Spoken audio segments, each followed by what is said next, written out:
Heho Pop gengs,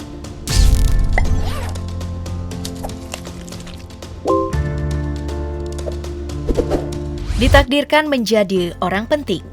Kalimat ini sepertinya sangat cocok dengan tokoh asal Sulawesi Selatan, Jusuf Kalla, pria yang telah menjabat sebagai wakil presiden 2 kali. Dengan 2 presiden berbeda ini memang ditakdirkan mencapai puncak kejayaan, entah itu politik maupun dalam berwirausaha.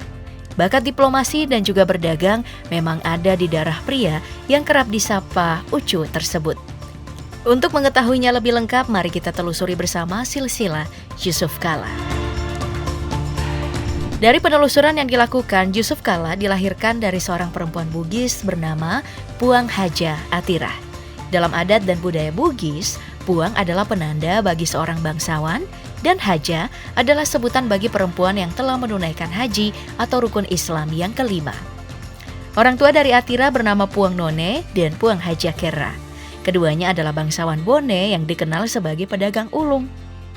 Dalam perjalanan hidupnya, Atirah kemudian bertemu dengan Haji Kalla yang merupakan ayah dari Jusuf Kalla. Jejak dan rekam keluarga ayah mantan wapres ini masih banyak misteri, dikarenakan dirinya sudah menjadi yatim sejak umur 3 tahun. Banyak rumor yang beredar soal asal-usulnya. Yang pertama, terkait silsilah kerajaan Goa, di mana keluarga Jusuf Kalla dianggap memiliki hubungan darah dengan Raja Goa Sultan Hasanuddin dari garis nenek moyangnya, yaitu Ratu Siti Malangkai yang diklaim sebagai cucu dari Nabi Sulaiman. Namun teori ini ditampik beberapa sumber karena di tanah Bugis, keluarga kerajaan biasanya bergelar Arung, Peta, atau Andi. Tapi Presiden keempat Indonesia, Gus Dur, pernah mengeluarkan pernyataan kalau Jusuf Kalla adalah keturunan Kahar Muzakkar. Namun, seperti sebelumnya tidak ada bukti konkret yang kemudian bisa memperkuat klaim tersebut. Walau banyak rumor soal garis keturunannya, Haji Kalla memastikan satu hal dalam dirinya, yaitu pengusaha mental baja. Sebutan ini memang cocok untuk dirinya karena dia sudah berdagang di umur 15 tahun dan memiliki kios di Pasar Bajo, Bone, Sulawesi Selatan yang dikisahkan berdagang garam dan juga sutra. Padahal kondisinya tanpa sokongan orang tua, tanpa pendidikan, dan jelas tanpa modal uang. Nyalinya sebagai pedagang memang bukan main-main. Dalam perkawinannya dengan Atirah, Haji Kalla melihatnya sebagai Dale Maraja, yang artinya rezeki tak terhingga. Bagaimana tidak, bisnis mereka yang dulunya hanya penjual tekstil di Bone terus mengalami kemajuan pesat yang bahkan mendorong keduanya merantau ke Makassar sekitar tahun 1950-an. Semuanya kembali dari berdagang tekstil, lalu kemudian merambah beragam sektor, seperti sukses mendirikan bisnis bis antar kota bernama Cahaya Bone. Kemudian didirikanlah NV Haji Kalla Trading Company dengan bisnis utama ekspor-impor. Lewat perusahaan pertama inilah, di tahun 1960, Haji Kalla resmi menjadi supplier mobil Toyota untuk Indonesia Timur. Kisah kesuksesan dari Haji Kalla dan Atirah ini banyak dikisahkan dari prinsip berbisnis mereka. Haji Kalla mengutamakan 2 hal, yaitu kejujuran dan agama. Salah satu syarat khas untuk bekerja padanya adalah rajin sholat 5 waktu. Sedangkan Haji Atirah dikenal sebagai pemilik toko yang ramah. Mau beli atau tidak, beliau bakal menjamu tamu tokonya dengan makanan dan minuman. Dari perkawinan Haji Kalla dan Atirah lahirlah 10 anak. Nurani Kalla, Jusuf Kalla, Zorah Kalla, Salman Kalla, Ahmad Kalla, Suhaili Kalla, Ramlah Kalla, Halim Kalla, Faridah Kalla, dan Fatimah Kalla. 10 anaknya ini sebenarnya diarahkan Haji Kalla dan Atirah untuk menjadi tokoh agama. Bahkan mimpi besar keduanya adalah memiliki anak yang lulus di Universitas Al-Azhar Mesir. Namun, nasib berkata lain. Ke-10 anaknya sepertinya mewarisi darah pebisnis yang sangat kental, karena kebanyakan lulus sebagai sarjana ekonomi, elektro, farmasi, dan juga kedokteran. Nah, sebagai pengusaha sukses, tentu penunjukan pewaris perusahaan harus dilakukan dengan matang.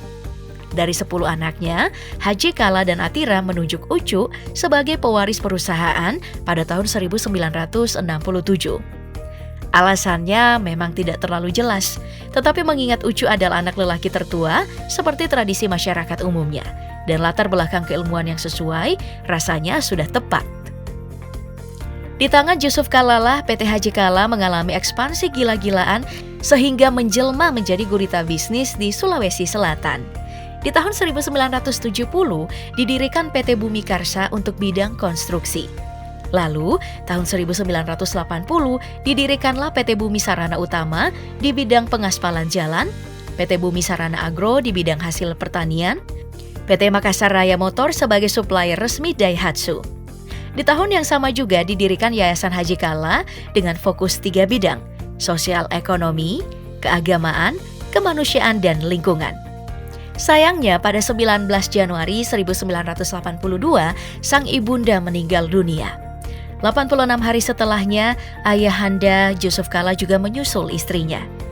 Setelah kabar duka ini, tentu saja semua orang harus move on untuk menjaga warisan keduanya, utamanya PT Haji Kalla. Di tahun 1990-an, ekspansi juga terus dilakukan ke berbagai sektor. PT Baruga Asri Nusa Development di bidang perumahan, lalu PT Bumi Lintas Tama untuk bidang transportasi laut, PT Sahid Persada untuk dunia perhotelan, PT Kalla Inti Karsa untuk pembangunan mal seperti Mall Ratu Indah dan juga Mall Nipah di Makassar. Lalu ada PT Bumi Sarana Beton untuk bidang konstruksi. Kemudian ada lagi PT Kalla Electrical System untuk perdagangan listrik. Dan memasuki masa milenium baru di tahun 1999, estafet kepemimpinan PT Haji Kalla diberikan pada saudara bungsunya Fatimah Kalla. Di tangan Fatimah, PT Haji Kalla berubah menjadi Kalla Group dan mengalami modernisasi serta digitalisasi. Dalam perjalanan karirnya mengembangkan PT Haji Kalla, Jusuf Kalla juga disokong oleh istri yang hebat, yaitu Mufidah. Wanita keturunan Minangkabau ini dinikahi Jusuf Kalla pada tahun 1967 pada transisi tanggung jawab PT Haji Kalla. Berkat sosok Mufidah yang mendampinginya dengan sabar, Jusuf Kalla bisa mengelola Kalla Group hingga bisa sebesar sekarang. Pernikahan Jusuf Kalla dan Ibu Mufidah dikaruniai 5 anak. Muhlisa Jusuf, Muswira Jusuf, Imelda Jusuf, Solihin Jusuf, dan juga Hairani Jusuf. Nasib kelima anaknya ini cukup cemerlang dengan kehadiran 2 orang tua mereka yang telah sukses. Muhlisa Jusuf didapuk sebagai ketua Yayasan Atira. Muswira Jusuf menjabat sebagai pemegang kendali PT Kalla Lines. Imelda dan Solihin Jusuf menjabat sebagai komisaris di PT Bumi Karsa. Solihin juga menjadi CEO Kalla Group. Sementara si bungsu Hairani Jusuf menjadi aktivis kesehatan dengan mendirikan Rumah Sehat Kemang bersama sang bunda. Kelima anaknya ini telah memberikan 10 cucu untuk Jusuf Kalla dan Mufidah. Hidup yang benar-benar komplit dengan kombinasi uang banyak dan keluarga bahagia. Jusuf Kalla juga tidak bisa dilepaskan dengan sosok Aksa Mahmud, rekannya semasa muda yang kemudian menjadi iparnya. Setelah pendiri Bosowa Group itu menikah dengan Ramlah Kalla, adik Jusuf Kalla. Aksa dan Ramlah pun melahirkan 5 anak, salah satunya Erwin Aksa yang pernah terlibat memenangkan Anies Baswedan sebagai Gubernur DKI. Nah, dari perjalanan hidup Jusuf Kalla dan silsilah keluarganya, ada satu hal yang bisa kita petik.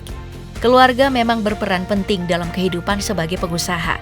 Bukan tentang uang, tapi tentang rasa pantang menyerah serta saling menopang seperti apa yang diwariskan Haji Kalla dan Atira pada anak-anaknya.